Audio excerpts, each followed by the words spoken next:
Hello world, Krista here from Books and Jams, and today I'm going to do my first ever book chat, book review, book discussion that I've done on my channel. I've kind of been a little bit intimidated to do these, but I finished a book yesterday that I really was thinking a lot about and really just wanted to share my thoughts with you.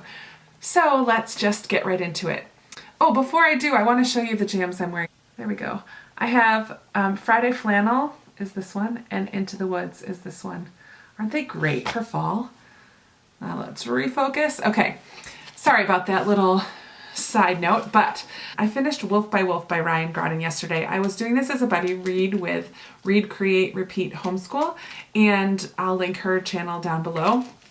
But I really enjoyed this book. There were aspects about it that were not my favorite, but let me just tell you what it's about. So this story is written in a setting, in a world in which the Axis powers won World War II. So Nazi Germany and an Imperial Japan are the world powers following World War II. So there's a resistance movement, of course, and this girl we meet right at the beginning named Yael, I think is how you would pronounce it, or Yael.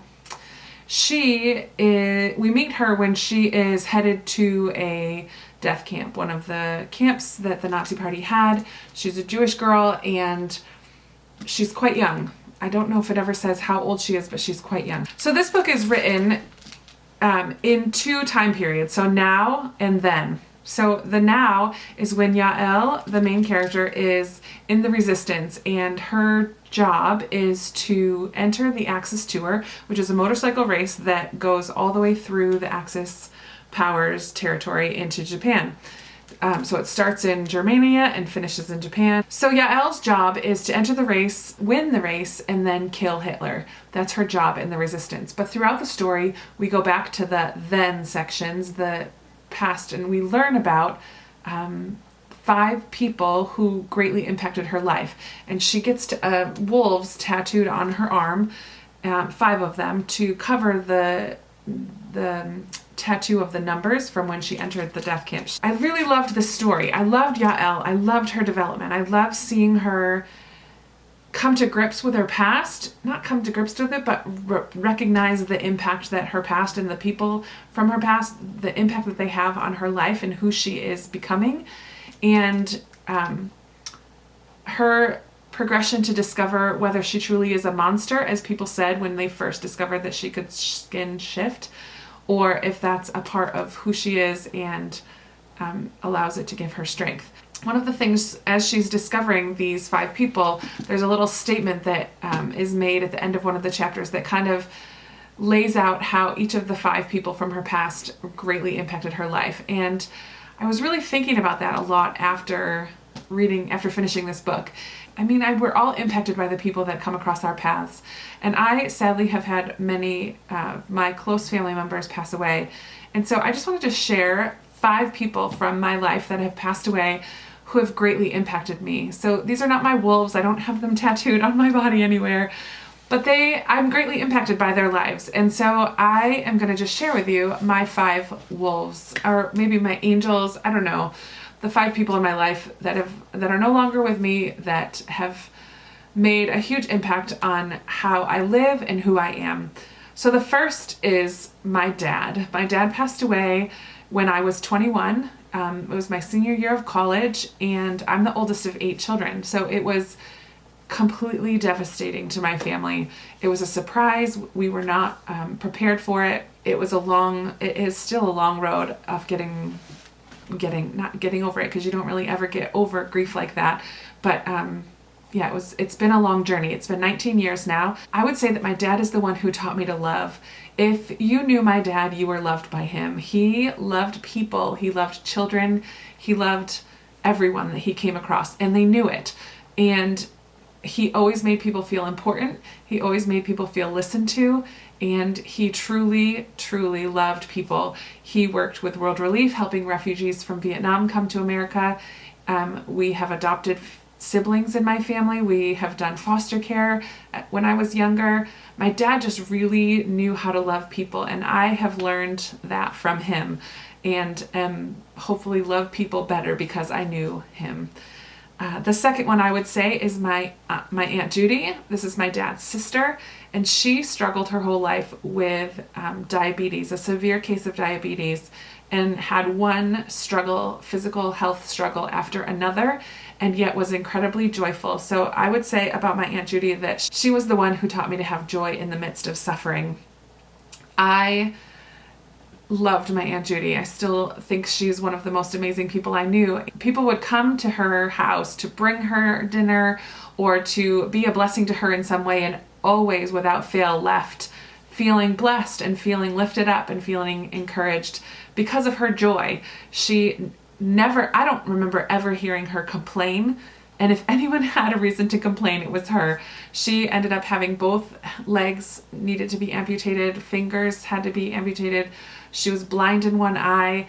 It was a constant stream of difficulties that she had, and yet you would never hear that list of complaints from her. She was incredibly joyful. So I learned about joy from her. My grandmother, my dad's mom, was the one who taught me to pray. She was a prayer warrior, always writing letters and praying for missionaries, people who lived overseas in other countries. She had a list of people in our family that she would pray for. She was a prayer warrior at her church where she attended. She cared for people by bringing them to the Lord in her prayers, and she taught me a lot by that. And she lived it. She didn't force us to sit down and pray with her, but we knew she was praying for us, all of us grandkids, and we knew that she was praying for others, and it was just, excuse me, it was just a very active part of her life. And so she's the one, my grandma's the one that taught me to pray. Oh, she also taught me, I would say, that gentleness does not mean weakness, because I think she's the person that had the quietest voice of anyone I know. And yet you knew when she was upset with you. She was very strong and raised 8 children. My grandfather passed away when I never knew him. My dad was quite young. My dad was the baby of the 8 kids, and my grandpa passed away quite young, and my grandma never remarried. So she was incredibly strong, but incredibly gentle. And so she taught me also that gentleness does not mean weakness. My sister, Julie, is the 4th person I want to speak about. I loved my sister. She passed away much too young. She was only 25 at the time, and it was only about 6 years ago, 5 years ago, 5.5 years ago. And Julie taught me to be present and to live in the moment. I sometimes would complain or laugh with Julie that every day was either the best day of her life or the worst day of her life, because she truly felt those emotions in the moment. Really taught me to live just very present and real and alive and in the moment, and soak every bit of enjoyment you can get out of a situation and feel all the feelings if it's a bad day. She was a beautiful woman, and I'm very sad that I don't get to talk to her anymore. And finally, the 5th person I'd like to speak of is my little niece, Harley, who passed away at the same time as my sister. And she's the one who made me an aunt and taught me that it doesn't take long to love. And she is teaching me to long for eternity, for life beyond here and the here and now, and to have a perspective that's beyond the here and now. So while her mom, my sister, taught me to live in the moment, Harley, my niece, also teaches me to live for eternity and to have a perspective that this life, while it's here, is great, but there is something beyond this life as well. So that's it. Before I get too emotional, these are the 5 people who have most greatly affected me. Of course, there are hundreds of others who I know that are alive right now, and my dear friends and family. But these are 5 who have passed away that have greatly impacted my life. So I wanted to just reflect on those as I talked and thought about, as I thought about Wolf by Wolf at the end of it. I was thinking about the people who have impacted me, and I just wanted to share that with you. So I hope you enjoyed that.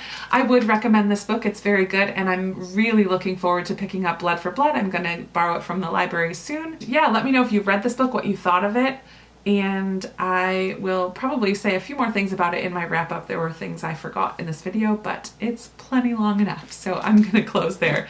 So I'll talk to you down in the comments. Please like and subscribe. I will talk to you soon and catch you in the next video. Bye!